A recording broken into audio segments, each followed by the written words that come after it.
জীবনের গল্প আসলে কেমন আছেন সেই বিষয়গুলো তুলে ধরবে।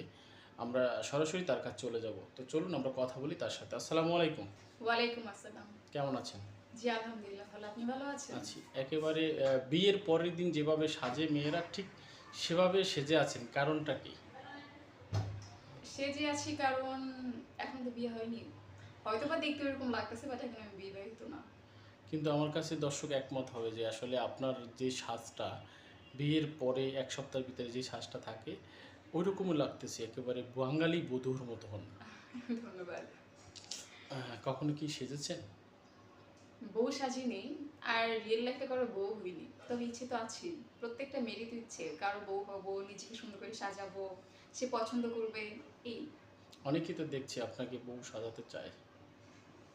আহ, যদি পারফেক্ট হয়, আমার পছন্দ হয়, সাজলাম তার বউ। তাই? কি হ্যাঁ। খুব ইচ্ছা?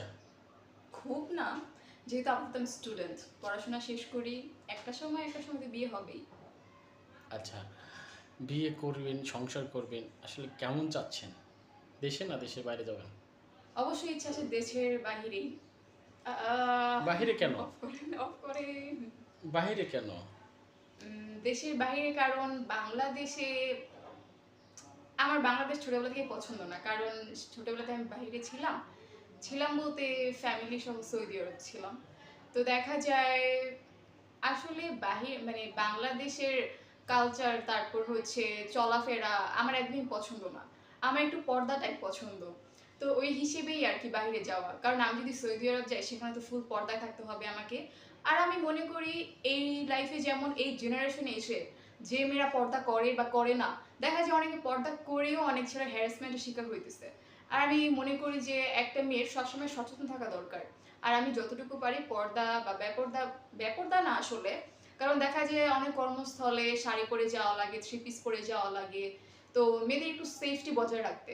তো আমি চাই, মানে আমি ছোটবেলা থেকে পার্সোনালি চাই যে আমি বাইরে থাকবো, কারণ বাহিরের এডুকেশন তারপর হচ্ছে চলাফেরা আমার খুবই ভালো লাগে। তো একেবারে বিয়ে করে বা যদি হাসব্যান্ড থাকে বাহিরে তারা একবারে নিয়ে গেলে সেটা বেশি ভালো হয় না? হ্যাঁ, তা তো অবশ্যই ভালো হয়, মা বাবার একটু প্রেশার কম পড়ে।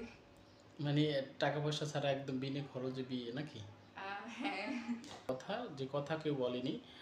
আসলে তার থেকে শুনলাম এবং অনেকেই আমরা জানি আমাদের কথার মাঝে যদি ভুল হয়ে থাকে, কেউ কষ্ট পেয়ে থাকেন অবশ্যই ক্ষমা দৃষ্টিতে দেখবেন এবং আমরা কারো উদ্দেশ্যে কোনো উদ্দেশ্য করে কোনো কথা বলা হয়নি আর বলিওনি। যেটা সমাজে চলে ওই কথার পরিপ্রেক্ষিতে আমরা কিছু কথা আলোচনা করেছি এবং আ এই বোনের সাথে যোগাযোগ করতে চাইলে অবশ্যই আমরা চেষ্টা করব তার সাথে যোগাযোগ করে দেওয়ার এবং আমাদের সাথে যোগাযোগ করতে চাইলে আমাদের নাম্বার আছে। আপনারা চাইলে সেখানেও মেসেজ করতে পারবেন। আমরা আপনাদের মেসেজে রিপ্লাই দেব। তো সবাই ভালো থাকবেন, সুস্থ থাকবেন এবং যা কিছুই করেন একান্তই আপনাদের ব্যক্তিগত ব্যাপার। এখানে চ্যানেলের কর্তৃপক্ষের মতামতের কোনো প্রয়োজন নেই। তবে সবার প্রতি শুভকামনা রেখে পরবর্তী প্রোগ্রাম দেখার আমন্ত্রণ জানিয়ে আমি আপনাদের কাছ থেকে বিদায় নিচ্ছি। আল্লাহ হাফেজ। আসসালামু আলাইকুম।